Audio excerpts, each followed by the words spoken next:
The reddish glow of Lorocthophor's diminished sun filtered through the observation dome of Mavian Station, casting elongated shadows across the pristine laboratory floor. Dr. Elena Maris hunched over her workstation, meticulously cataloging the day's specimens.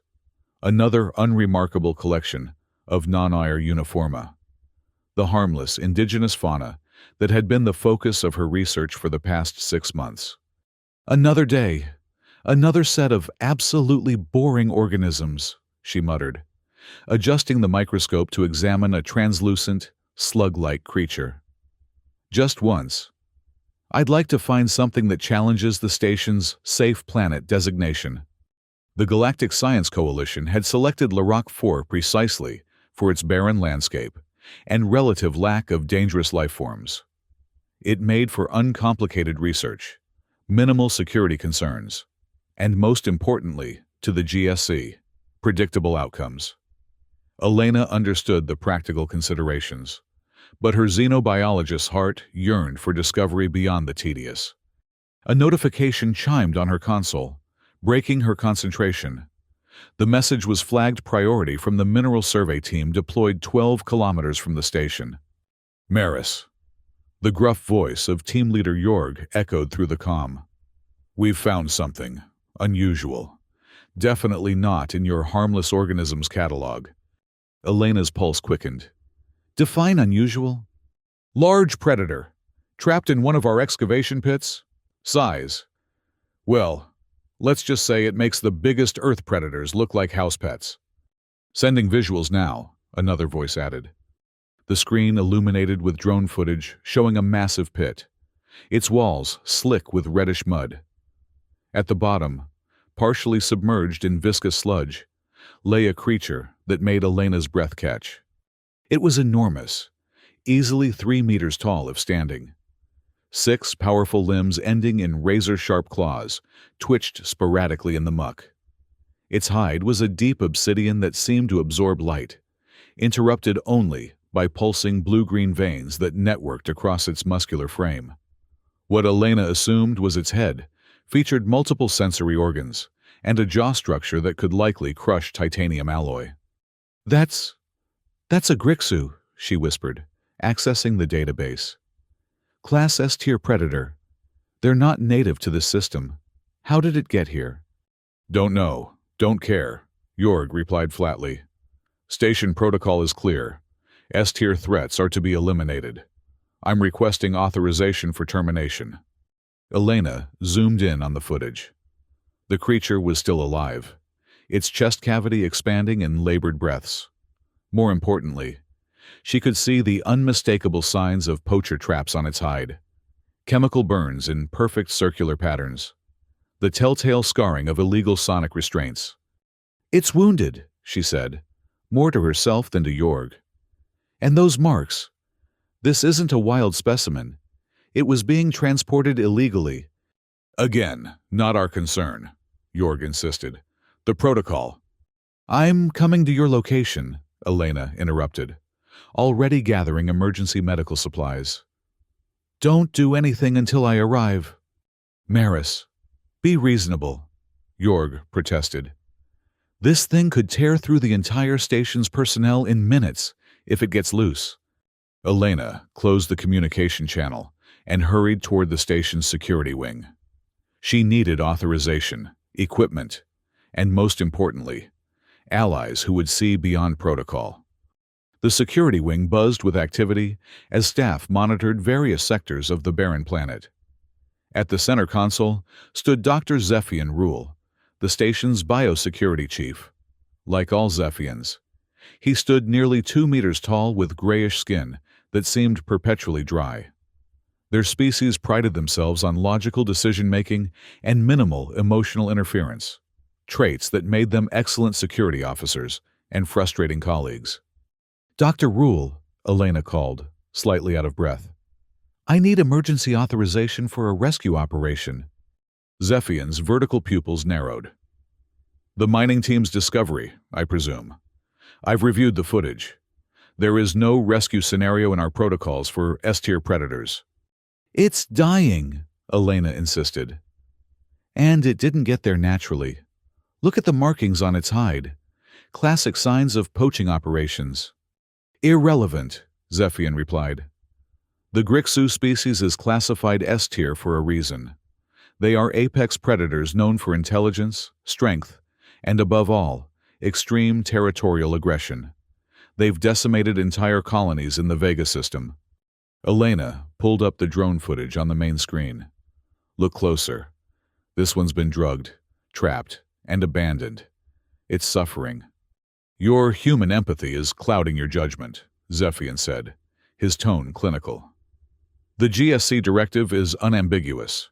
Any S-tier organism encountered outside containment facilities must be terminated immediately. Elena's frustration bubbled over. So, we just kill anything dangerous? Even when it's a victim? What kind of science is that? A small crowd had gathered, other station personnel drawn by the raised voices. Among them was Altarian Deja, the station's chief engineer, his metallic skin reflecting the overhead lights as he frowned at the display. The kind that keeps us alive, Zephian countered. This station has minimal defensive capabilities. We are not equipped to contain or rehabilitate an apex predator. I'm not suggesting we keep it permanently, Elena said, modulating her tone. Just save it, treat its wounds, and transfer it to a proper wildlife sanctuary. Zephian gestured to the screen. That creature weighs approximately 1,000 kilograms. It could kill you with a single swipe.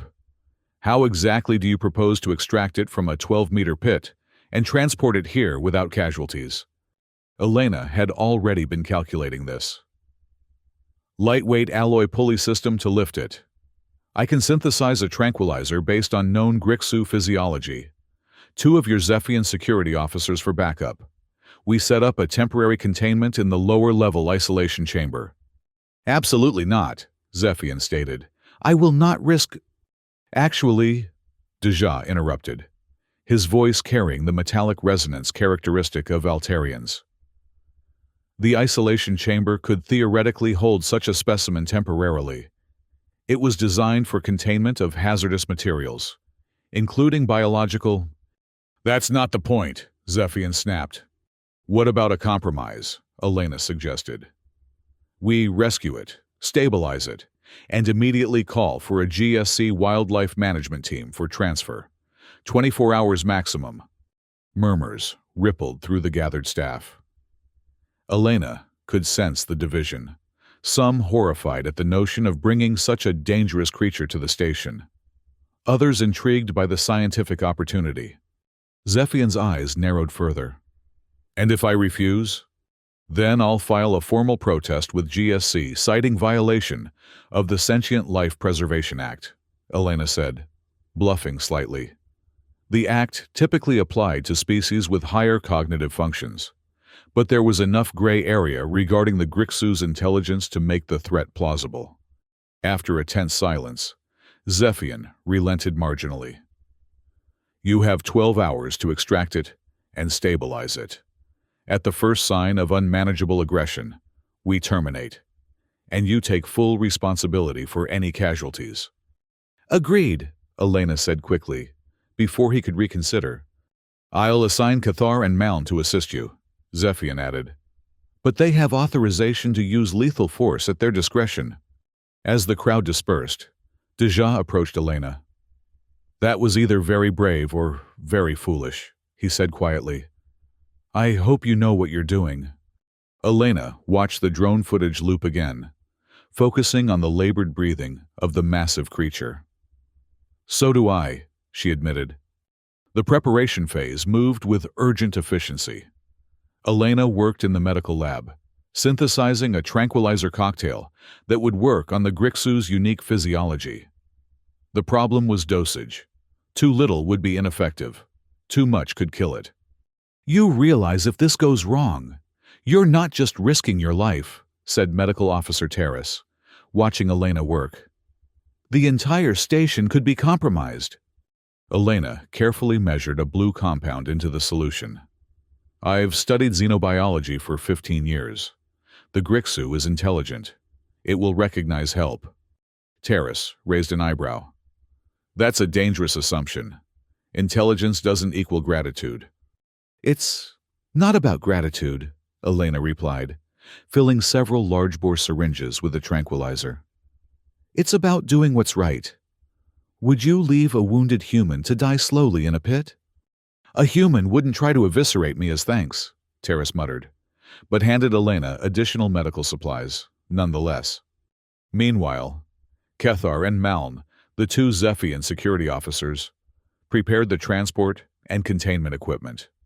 Both were tall, lean, and moved with the precise efficiency of their species. But Elena noticed their restrained apprehension as they loaded heavy-duty restraints onto the transport.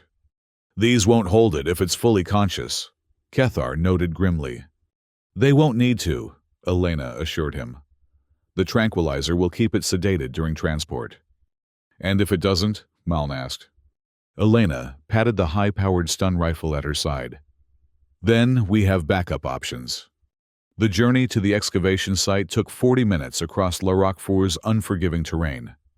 The transport vehicle bounced over rocky outcroppings, its stabilizers working overtime against the planet's irregular gravity fields. Elena used the time to review everything known about Grixu physiology and behavior, while Kethar and Maln performed final checks on their equipment. When they arrived, the mining team had established a perimeter around the pit.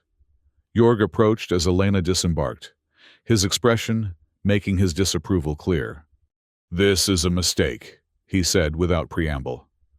"That thing woke up about an hour ago, nearly scaled the wall before slipping back down."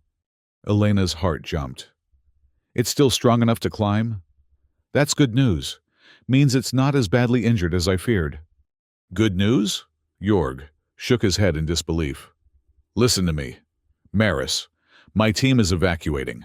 We're not sticking around for the suicide mission." "That's your prerogative," Elena replied, focusing on unloading the pulley system. With the mining team departed, Elena, Kethar, and Maln approached the edge of the pit. The scene below was even more impressive than the drone footage had conveyed. The Grixu lay partially submerged in muddy water, its massive chest rising and falling with labored breaths. One of its 6 limbs was clearly broken, bent at an unnatural angle, and open wounds leaked a dark ichor into the surrounding sludge. As if sensing their presence, the creature's head suddenly swiveled upward. Multiple eyes, Elena counted 8, focused on them with frightening intelligence. A low, rumbling growl echoed from the pit, so deep it seemed to vibrate through the ground beneath their feet. Maln took an involuntary step backward. "By the void, it's looking right at us." "Set up the pulley system," Elena instructed, forcing steadiness into her voice despite her racing heart. "I need to get down there to administer the tranquilizer." "You're going down?" Kethar asked incredulously. "That wasn't in the plan." "The tranquilizer needs to be administered in multiple injection sites," Elena explained. "I can't do that from up here." "This is madness," Maln muttered, but began assembling the pulley system nonetheless. As they worked, Elena studied the creature more carefully. Despite its fearsome appearance, she could see signs of exhaustion and pain in its posture. Its breathing was increasingly erratic, and one of its limbs twitched sporadically. Possible nerve damage. Most telling were its eyes, which followed their movements with a clarity that spoke of higher intelligence. "I'm going to name you," she whispered, too quietly for the others to hear. "Thorn, because you're beautiful and dangerous and trapped where you don't belong." With the pulley system secured, Elena prepared for descent. She wore minimal protective gear. It would only slow her down, and the Grixu could tear through it anyway if it wanted to. The tranquilizer syringes were secured in a case at her hip, and she carried a long-range injector for the initial dose. "We'll keep the lines taut," Kethar assured her. "At first sign of aggression, give the signal and we'll pull you up." Elena nodded, heart pounding as she was lowered into the pit. The descent seemed to take forever, the walls of the excavation sliding past in a blur of reddish soil and exposed mineral veins. The smell hit her first, a pungent mixture of alien blood and the sulphurous mud of Larak 4. As she neared the bottom, the Grixu, Thorn, raised its massive head again. All 8 eyes locked onto her, pupils dilating in what Elena recognized as a predatory focus response. Another growl, louder this time, vibrated through the pit. "Easy," she said softly, though she knew her human vocalizations meant nothing to the creature. "I'm here to help." Her boots touched the muddy bottom, sinking slightly into the viscous sludge.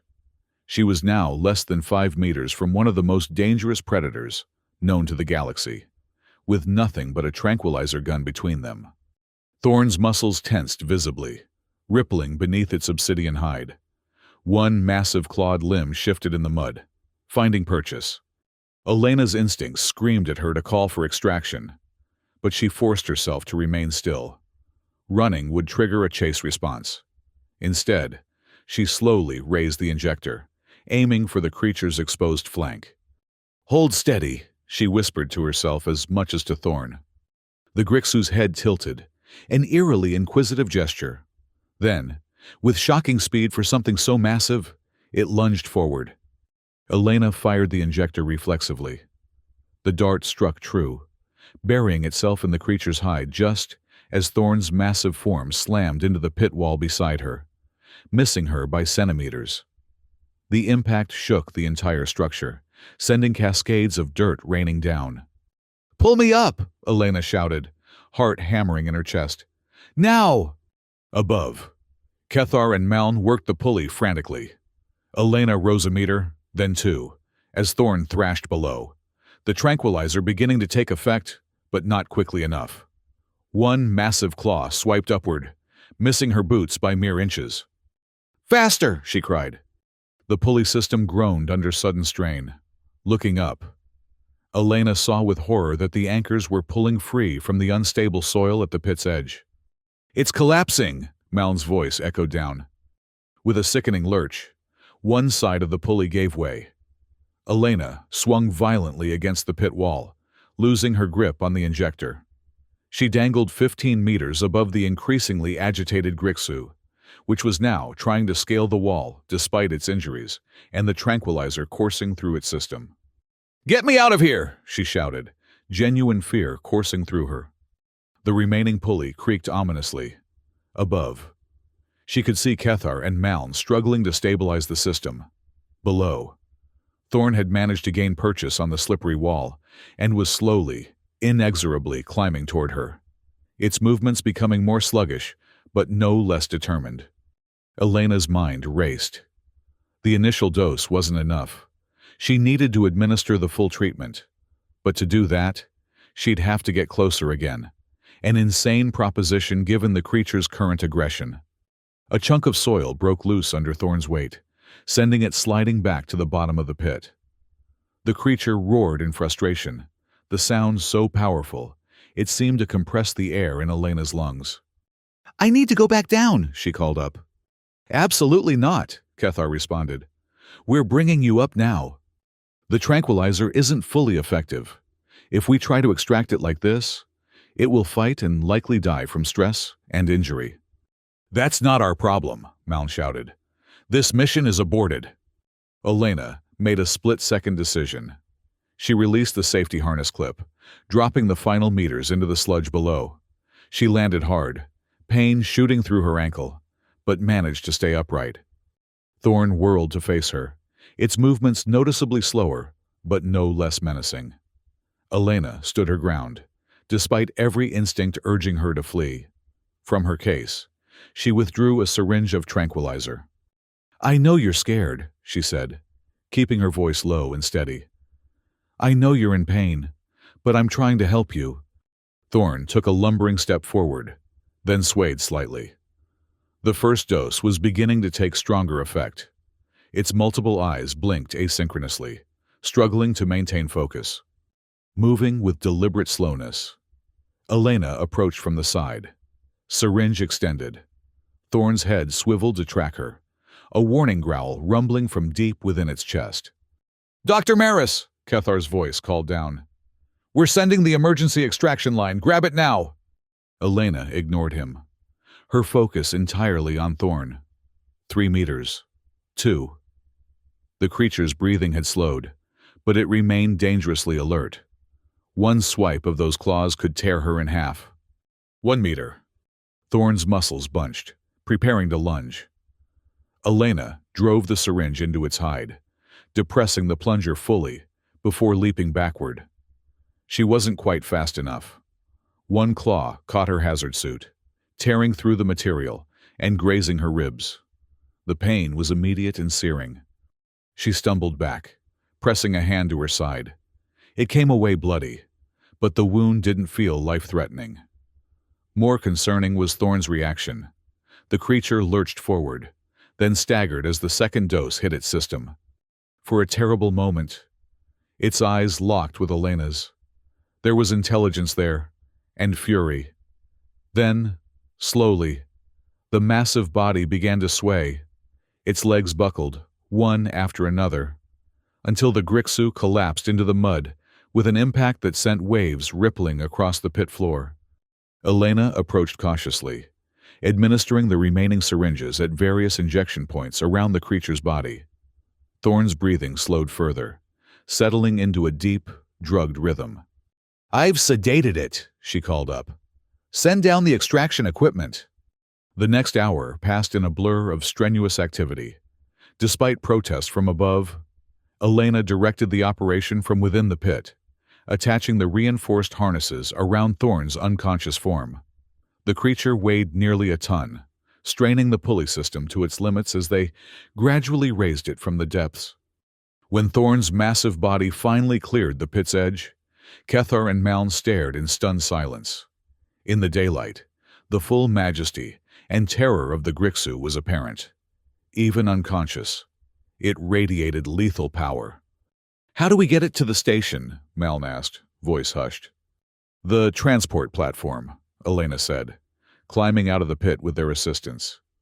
"We'll need to extend the stabilizers to compensate for the weight." They worked quickly, aware that the tranquilizer wouldn't last forever. Elena treated her own wound with a medical sealant, ignoring Kethar's disapproving glance.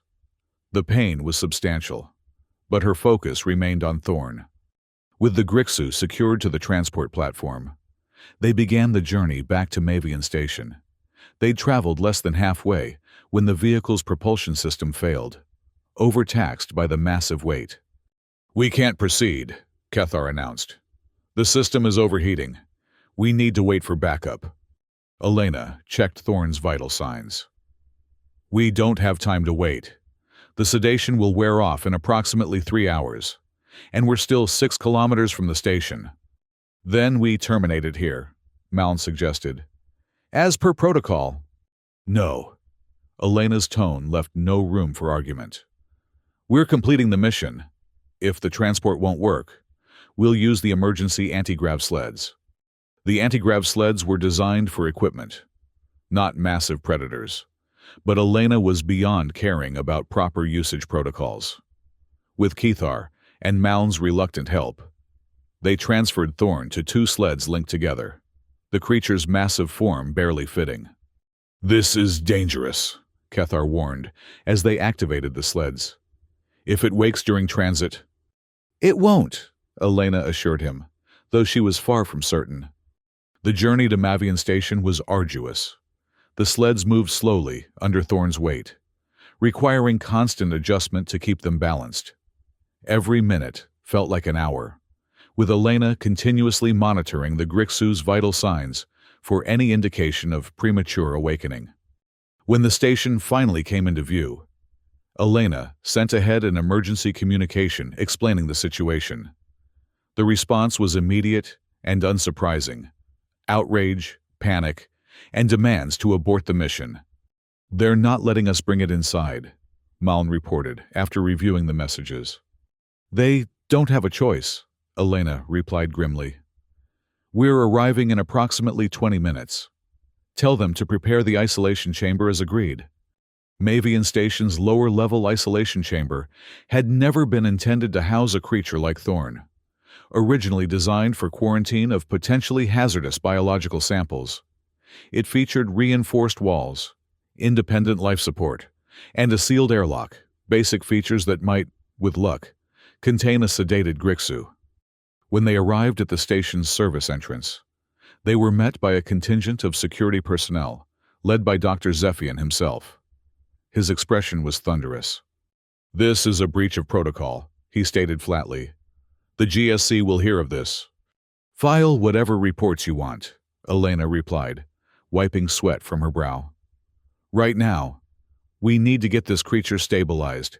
Its sedation will wear off soon." After a tense standoff, Zephian reluctantly ordered his personnel to assist.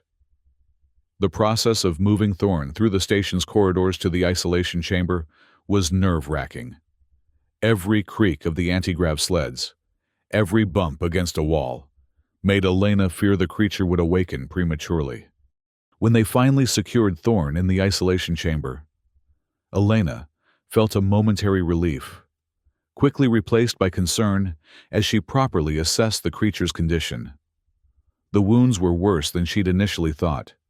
Deep lacerations across its hide, the broken limb showing signs of infection, and evidence of severe malnutrition. "I need medical supplies," she told the assembled staff. "Tissue regenerators, broad-spectrum antibiotics, nutrient solution compatible with carnivorous megafauna." "You have 1 day," Zephian reminded her coldly. "Then it leaves this station, one way or another." As the others departed, leaving Elena with only required security personnel monitoring from outside, she began the delicate work of treating Thorn's wounds. The creature's biology was fascinating. Complex, redundant organ systems, a circulatory system featuring copper-based blood, neural pathways more intricate than she'd expected from existing literature. "You're quite remarkable," she murmured, as she worked on setting the broken limb. "No wonder poachers wanted you." The hours blended together as Elena worked tirelessly, pausing only to administer additional sedation when Thorn showed signs of stirring. She cleaned wounds, applied regenerative compounds, and set up nutrient drips to address the malnutrition. At some point, exhaustion overcame her, and she fell asleep, slumped against the chamber wall. She awoke with a start to a low, rumbling sound, bleary-eyed. She looked up to find all 8 of Thorn's eyes open and fixed directly on her. Fear paralyzed her momentarily. The sedation had worn off, yet the creature hadn't moved from its position. It simply watched her, its massive chest rising and falling with each breath, the growl continuing, not aggressive, but almost questioning. "Hello, Thorn," she said softly, remaining perfectly still. "I hope you're feeling better." The Grixu's head tilted slightly, an unsettlingly intelligent gesture. One massive clawed limb twitched, but the creature made no move to attack. Instead, its nostrils flared, taking in her scent. With excruciating slowness, Elena reached for the sedative injector she'd kept within arm's reach. Thorn's eyes tracked the movement, but still, it didn't attack. If anything, it seemed curious. "I need to report this," she whispered, carefully activating her comlink without sudden movements. "Zephian. It's awake but non-aggressive. I repeat, the Grixu is conscious but showing no signs of hostility." The response was immediate. "Evacuate the chamber now. We're initiating containment protocols." "Wait," Elena protested. "It's not threatening me. This is unprecedented behavior for the species. We need to observe." "That is an order. Dr. Maris, exit immediately." Elena looked into Thorn's multiple eyes, seeing the intelligence there. "I'll be back," she promised quietly, before backing slowly toward the chamber door. Thorn watched her go, still making that rumbling sound that she now realized wasn't a growl at all, but something else entirely. Only when the reinforced door sealed between them did Elena let out the breath she'd been holding. Outside, security personnel surrounded her, their weapons trained on the chamber's viewport where Thorn could be seen slowly rising to a sitting position, testing its recently treated limbs. "Remarkable," she breathed. "It should be trying to break free, to attack, but it's just assessing." "It's biding its time," Zephian countered. "These creatures are intelligent hunters. It knows it's trapped and is conserving energy. Or it recognizes that I helped it," Elena suggested. "The literature on Grixu is limited and mostly based on encounters in the wild. We've never had the opportunity to study one that's been treated humanely." 24 hours, Zephian reminded her. "The clock is ticking." Over the next few weeks, Elena fought a bureaucratic battle to keep Thorn at Mavian Station. Her reports on the Grixu's unusual behavior, its non-aggression toward her specifically, its apparent recognition of medical treatment, its problem-solving abilities observed through chamber monitors, eventually convinced GSC headquarters to grant a research extension. Thorn remained in the isolation chamber, though Elena had successfully argued for expanded space and environmental enrichment. The creature's wounds healed with remarkable speed, and its strength returned visibly, day by day. Most fascinating to Elena was the developing pattern of interaction between them. Thorn would watch her intently during examinations, tolerating procedures that would normally require heavy sedation. It would respond to certain vocal tones, even mimic simple movements she demonstrated. "It's as though it imprinted on you," Dr. Terrace remarked during one observation session, "like it recognizes you specifically as non-threatening." "More than that," Elena replied, watching as Thorn methodically explored a puzzle box she'd provided, a test of dexterity and intelligence it was solving with surprising speed. "I think it recognizes me as the one who saved it." Not everyone shared Elena's optimism. Many station personnel refused to enter the lower levels entirely, and security remained on high alert despite the lack of aggressive incidents. Zephian continued to file cautionary reports, emphasizing the potential danger rather than the scientific opportunity. Then, approximately 1 month after Thorn's rescue, everything changed. Elena was in her quarters reviewing data when the station's alert system activated. Red warning lights pulsed along the corridors as a computerized voice announced, "Security breach. Multiple unauthorized vessels detected. All personnel to secure positions." She rushed to the communication hub, finding it in chaos. Station personnel moved frantically between workstations, shouting updates and orders. "What's happening?" she demanded of Deja, who was attempting to restore a malfunctioning communications array. "Pirates," the Altarian replied grimly. "Or poachers. 6 vessels, small but heavily armed. They've disabled our long-range communications and are preparing to dock." "How? Our defensive systems?" "Were never designed to repel a coordinated attack," Deja finished. "We're a research station, not a military outpost." A new voice cut through the confusion. "They're Carulo Raiders," announced Zephian, entering the hub with a tactical display. "Notorious wildlife traffickers. And they're not just random poachers. They're here specifically for the Grixu." Elena's blood ran cold. "How do they even know about Thorn?" "Black market intelligence networks," Zephian explained. "The moment we registered the Grixu in the GSC database, the information became valuable. Grixu specimens fetch astronomical prices for combat arenas, private collections, even genetic harvesting operations." The implications struck Elena like a physical blow. "We need to protect it." "We need to protect ourselves," Zephian countered.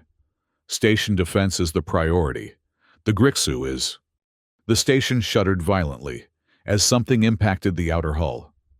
Emergency sirens wailed as the automated system announced, "Hull breach detected. Sections 12 through 14 compromised. Emergency seals activated." "They're inside," Deja confirmed, checking the security feeds. "At least 20 hostiles, heavily armed and armored." Zephian activated the station-wide communication system. "All personnel to safe rooms. This is not a drill. Security teams to designated defense positions. Elena grabbed his arm. What about Thorn? The isolation chamber is near Section 12. We don't have the resources to protect it, Zephian said flatly. Our priority is human and allied species life. A cold determination settled over Elena. Then I'll do it myself. Before anyone could stop her, she was moving, racing through the corridors toward the lower levels. The station's emergency lighting cast everything in an eerie red glow, and distant sounds of weapon fire echoed through the structure. She encountered Kethar at a junction, the Zephian security officer taking cover as energy blasts scorched the walls around him. Dr. Maris, you need to get to a safe room, he shouted over the cacophony. They've breached the central corridor. I need to get to the isolation chamber, she replied, crouching beside him. That's suicide, he protested. There are at least 5 raiders between here and there. Then I'll need a weapon. Kethar stared at her for a moment, then reluctantly handed over his sidearm. Basic plasma pistol. Point and shoot. But you won't get far. They're wearing combat armor. Elena checked the weapon. I'm not planning to fight them all. I just need to reach Thorn. The Grixu. What good will that? Kethar's question was cut short, as a barrage of energy fire forced them lower. Find Maln and the others, Elena instructed. Hold them off as long as you can. Before he could protest further, she was moving, using service passages and maintenance ducts to navigate around the main corridors where the fighting was concentrated. The sounds of combat grew louder, shouted orders in the guttural language of the Carulo, the distinctive whine of high-energy weapons, the occasional scream as station personnel fell. She was nearly at the lower-level access when she encountered her first raider. The figure was massive, encased in combat armor adorned with trophies, what appeared to be claws and teeth from various predator species. The helmet featured a red optical sensor that swiveled toward her as she rounded the corner. Elena fired instinctively, the plasma bolt striking the raider's shoulder with minimal effect. The figure raised its own weapon, a much more substantial rifle that would likely vaporize her on contact. She dove for cover as the corridor behind her erupted in energy discharge. Rolling to her feet, she fired again, aiming for the helmet's optical sensor. This time, she struck true, the plasma momentarily blinding the raider. Taking advantage of the disorientation, she sprinted past, narrowly avoiding a wild shot that demolished a section of wall beside her. The lower-level access required security clearance, but in the emergency, the station's protocols had defaulted to minimal functionality. Elena slapped her palm against the reader, gasping with relief when the door slid open. The isolation section was eerily quiet compared to the chaos above. Elena moved quickly through the dimly lit corridor toward Thorn's chamber.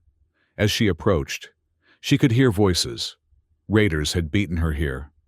Peering around the final corner, she saw 3 armored figures working to breach the isolation chamber's reinforced door. One operated a cutting tool that slowly sliced through the metal, while the others stood guard, weapons ready. Elena assessed her options. The plasma pistol wouldn't penetrate their armor effectively, and she was outnumbered. A frontal assault would be suicide. But she couldn't let them reach Thorn, not just for the creature's sake, but because an enraged Grixu would be exactly the weapon the raiders wanted. She was considering her next move when the cutting tool finally breached the chamber door. There was a moment of anticipation as the raiders stepped back, weapons trained on the opening. Then, from within the darkness of the chamber, came a sound that chilled Elena's blood, the deep, reverberating roar of an apex predator. What happened next occurred so quickly that Elena's mind struggled to process it. A blur of obsidian fur and muscle exploded through the partially cut door, tearing it from its frame. The first raider didn't even have time to fire before massive claws ripped through combat armor as if it were paper. A horrific scream, cut brutally short, echoed through the corridor. The second raider managed to discharge their weapon, the energy blast striking Thorn's flank.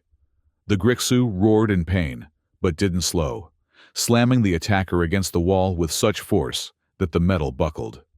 The third raider turned to flee, only to have one of Thorn's secondary limbs seize them, dragging them backward into a flurry of slashing claws. In seconds, it was over. 3 raiders, who had likely subdued numerous dangerous creatures in their criminal careers, lay in ruins around the enraged Grixu. Thorn stood amid the carnage, chest heaving, multiple eyes scanning the corridor. When those eyes locked onto Elena, her heart nearly stopped. Time seemed suspended as predator and savior regarded each other. Elena knew she should run. The Grixu was now free, injured, and had just demonstrated its lethal capabilities. Yet something in Thorn's posture, in the way its eyes focused on her, kept her rooted in place. Slowly, deliberately. Thorn approached. Each massive step brought 3 meters of apex predator closer to the fragile human who had saved its life. Elena stood her ground, the plasma pistol forgotten in her hand. When Thorn was less than a meter away, it lowered its massive head to her eye level. Multiple pupils dilated and contracted as it studied her face. Elena could feel its hot breath, smell the metallic scent of the raider's blood on its claws. "Thorn," she whispered, "do you remember me?" The Grixu made that same rumbling sound she'd heard in the chamber. Not a growl, but something else. Then, to Elena's astonishment, it turned away from her and faced the corridor leading back to the upper levels, where the sounds of combat continued. It looked back at her once, as if waiting. Understanding dawned. "They're here for you," Elena said, a chill running through her. "And you know it." As if in confirmation, Thorn began moving toward the access stairs, its powerful body navigating the station corridors with surprising agility for its size. Elena followed, keeping a cautious distance but remaining close enough to observe this unprecedented behavior. At the top of the stairs, they encountered 2 more raiders moving toward the lower levels. Before Elena could react, Thorn was in motion, its attack so swift and precise that the heavily armed poachers had no chance to defend themselves. What struck Elena most was the methodical nature of the assault. This wasn't blind rage, but calculated elimination. The next 20 minutes passed in a blur of violence and strategic movement through Mavian Station's corridors. Thorn seemed to instinctively understand the threat, targeting raiders with brutal efficiency while ignoring station personnel. Even more remarkably, it appeared to be protecting Elena, keeping its massive body between her and danger, responding to subtle directional cues as she guided them toward the station's central hub. They encountered Kether and Maln defending a junction, both wounded but still fighting. Their expressions of shock at seeing Elena walking alongside the freed Grixu would have been comical in any other circumstance. "It's helping us," she explained quickly, as Thorn paced restlessly, scenting the air for more threats. "It's targeting the raiders specifically." "That's impossible," Kether managed, eyeing the blood-covered predator with undisguised fear. "Apparently not," Elena replied. "How many raiders left?" "At least 10, Maln reported. They've taken control of the communication hub and primary research labs. Zephian is coordinating what's left of security from the emergency center." A distant explosion rocked the station, causing the lights to flicker. Thorn's head swiveled toward the sound, a low growl rumbling from its chest. "They're trying to access the main server room," Kether explained. "All of the station's research is stored there." Elena's face paled. "Including all data on Thorn. If they get that, even if we drive them off, they'll know exactly what they're dealing with for next time." Making a decision, she turned to the Grixu. "Thorn, we need to get to the server room." Whether it understood her words or simply her intent, the creature moved forward, leading the way with predatory certainty. Kether and Maln exchanged glances before falling in behind Elena, creating an unlikely assault team: 2 wounded security officers, a xenobiologist, and an apex predator. They encountered heavy resistance near the central laboratories. 5 raiders had established a defensive position, using overturned research equipment as cover. Energy weapons fire filled the corridor as they approached, forcing them to take shelter in a recessed doorway. "We can't get through that," Maln stated, wincing as he checked a wound on his arm. "They've got the corridor locked down." Thorn, however, seemed to have other ideas. The Grixu examined the ceiling, then the ventilation access panel above them. With surprising precision, it extended a clawed limb and pried the panel free. "It wants to use the ventilation system," Elena realized. "But it's too large to fit." Thorn looked at her, then back at the vent, its meaning clear. "You want me to go through," she said, understanding. "To flank them." Kethar shook his head. "That's too dangerous. You're not trained for combat." "I don't need to fight them," Elena replied, already moving to climb onto Thorn's offered limb, which formed a makeshift step. "I just need to distract them." With the Grixu's assistance, she pulled herself into the ventilation shaft. It was cramped but navigable, designed to accommodate maintenance drones. Following Thorn's apparent plan, she crawled through the dusty passage until she reached a junction that would place her behind the raider's position. As she prepared to drop down, a tremendous roar echoed through the station, followed by the sound of gunfire. Thorn had launched its frontal assault, drawing the raiders' attention forward, taking advantage of the distraction. Elena removed the vent cover and dropped into the laboratory behind them. The raiders were focused entirely on the corridor where Thorn, Kethar, and Maln were engaging them, moving as quietly as possible. Elena located the environmental controls for the section. With a few quick adjustments, she activated the emergency fire suppression system. Instantly, the area was flooded with fire-retardant foam, temporarily blinding the raiders and disrupting their energy weapons, which sputtered and failed in the conductive substance. Into this chaos charged Thorn, a black fury of claws and strength, with Kethar and Maln following, using the confusion to pick off targets with precise shots. The battle was brief, but violent. When it ended, the remaining raiders lay dead or incapacitated, and the path to the server room was clear. Thorn approached Elena, its hide now covered in a mixture of foam and blood, yet moving with no sign of serious injury. Once again, it positioned itself between her and potential danger as they continued toward their objective. The server room had been the raiders' primary target. When they reached it, they found the reinforced door partially breached and 2 raiders inside, frantically downloading data while a third stood guard. Thorn didn't hesitate. It crashed through the weakened door with such force that the entire frame tore free. The guard fired desperately, the energy blast scoring a deep wound across Thorn's shoulder, but it didn't slow the Grixu's charge. In seconds, the guard was neutralized with terrifying efficiency. The 2 raiders at the terminals abandoned their work and attempted to flee, only to encounter Kethar and Maln blocking their escape. One surrendered immediately. The other raised a weapon and was promptly incapacitated by Thorn's precise strike, disabling without killing, as if the creature understood the value of prisoners. "The download," Elena gasped, rushing to the terminal. "We need to stop it and purge their devices." While Kethar and Maln secured the prisoners, she worked frantically to halt the data transfer and implement emergency security protocols. To her relief, the raiders had only managed to access basic station information. The higher security research data, including details on Thorn, remained protected. As the immediate crisis subsided, Elena became aware of a new sound, the distant but distinctive whine of GSC security vessels. The station's distress beacon, designed to activate automatically if primary communications remained down for too long, had finally brought reinforcements. "They're too late for the fight," Maln commented, applying a field dressing to a wound on his leg. "But at least we'll have proper containment for the survivors." Elena looked at Thorn, who stood vigilant near the door, still positioning itself to protect her.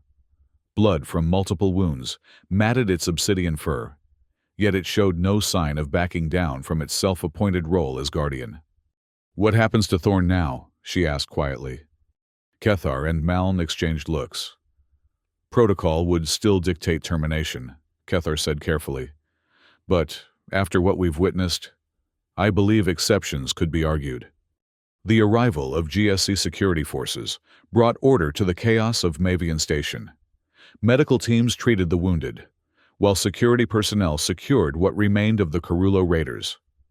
Elena found herself in the awkward position of explaining why a Class S-tier predator was freely roaming the station, and why it should remain that way.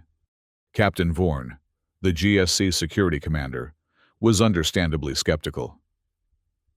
"You're telling me this creature, one of the most dangerous predators in catalog space, voluntarily assisted in the station's defense?" "Not voluntarily," Elena corrected, standing protectively near Thorn, who had reluctantly allowed itself to be confined to a reinforced storage bay. "Deliberately. There's a difference. It made calculated decisions to target the raiders while avoiding station personnel." "And you believe this is because you saved it previously?" "I believe it recognized me as having helped it." "Yes. But more importantly, it demonstrated problem-solving abilities far beyond what we've documented for the species. It used ventilation systems, created diversions, even adapted to our tactical communication." Dr. Zephian, sporting a bandaged arm from the conflict, shook his head. "We cannot base security protocols on one aberrant specimen. The fact remains that Grixu are classified S-tier for good reason. This one may have aligned with us against a common enemy, but that doesn't change its fundamental nature." "Doesn't it?" Elena challenged. "What if everything we thought we knew about Grixu was based on their responses to being hunted? What if their aggression is actually a defensive response to threat? Thorn protected this station, protected me specifically, at risk to itself." The debate continued for days as GSC officials arrived to assess the situation. Elena fought tirelessly, presenting data, witness testimonials, and behavioral analyses to support her case that Thorn represented a breakthrough in interspecies relations. The Grixu itself remained calm throughout the proceedings, displaying none of the aggression typical of captive specimens, at least when Elena was present. The turning point came when one of the captured raiders, seeking leniency, revealed the extent of the black market trade in Grixu specimens. Apparently, the species' intelligence and adaptability made them prized acquisitions for combat arenas, where they were tortured and conditioned into becoming killing machines for entertainment. Thorn was being transported to such a facility when it escaped. Elena explained to the GSC review board. "The injuries we treated were consistent with poacher restraint techniques. It wasn't wild when we found it. It was a victim." After much deliberation, the GSC issued an unprecedented ruling. Thorn would be classified as a research asset, rather than a dangerous predator, permitted to remain at Mavian Station under controlled conditions for continued study. The decision sent shockwaves through the scientific community, challenging long-held assumptions about predator species and their capacity for cross-species bonding. In the months that followed, Elena published several groundbreaking papers on what she termed protective imprinting in apex predators. Mavian Station, once an unremarkable outpost, became a focal point for xenobiological research, with scientists from across the galaxy applying to study the unique relationship between human and Grixu. For Elena, however, the most profound change was personal. Her daily interactions with Thorn deepened her understanding not just of Grixu biology, but of the complex emotional capacities of species previously dismissed as mere killing machines. The creature demonstrated memory, problem-solving, and most remarkably, what could only be described as loyalty. The station adapted to accommodate its unusual resident. Thorn was provided with expanded quarters, a reinforced habitat connected to the main facility, allowing for interaction while maintaining necessary security. The Grixu quickly learned the boundaries of its new territory, never attempting to breach secured areas and responding to simple vocal commands from Elena. Not everyone welcomed this arrangement. Some station personnel requested transfers, uncomfortable with sharing space with a predator of Thorn's capabilities. Security protocols remained stringent, and visitors were strictly regulated. Yet for those who stayed, witnessing the ongoing development of the human-Grixu bond offered unprecedented insights. "What happens when other stations want their own guard Grixu?" Kether asked one evening, as he and Elena observed Thorn, navigating an increasingly complex problem-solving course they designed. "That's what worries me," she admitted. "The GSC is already receiving inquiries about replicating the Mavian experiment. But this isn't an experiment that can be standardized. Thorn bonded with me through a unique set of circumstances: trauma, rescue, recovery, shared threat. Trying to manufacture that could lead to disaster. Or exploitation," Kethar added grimly. "Not everyone would have your ethical boundaries." The concern proved prescient. Within weeks, Elena began receiving transfer offers from other research stations, private facilities, even security firms, all thinly veiled attempts to gain access to Thorn. The subtext was clear. The Grixu's demonstrated protective behavior made it a potentially valuable asset, regardless of ethical considerations. One evening, 6 months after the Carullo attack, Elena stood on the observation platform overlooking Thorn's habitat. The Grixu was resting, its massive form curled in a posture she now recognized as contentment rather than the tension of captivity. Multiple eyes closed in sleep, occasionally flickering open to track movement above, always alert for potential threats to its territory. And to her, Dr. Deja joined her at the railing, his metallic skin reflecting the habitat's low lighting. "The GSC Security Council is meeting next week," he informed her. "Rumor has it they're discussing a new classification: collaborative apex predators." Elena sighed. "Turning a breakthrough into a category. Typical bureaucracy." "It's more than that," Deja continued.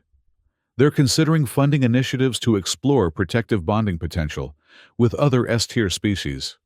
Your discovery is becoming policy." "It wasn't a discovery," Elena protested. "It was a connection. You can't replicate connection through policy." Below, Thorn stirred, perhaps sensing her agitation. One massive eye opened, focusing on her with that now familiar intelligence. "What will you do?" Deja asked. "The offers will keep coming. Some might not take no for an answer."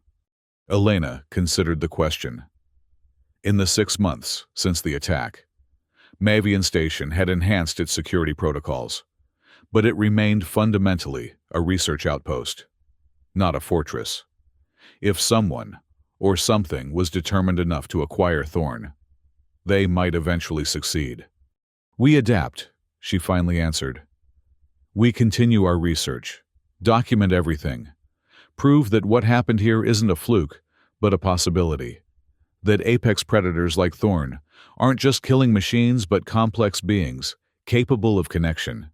And we prepare for those who won't understand that."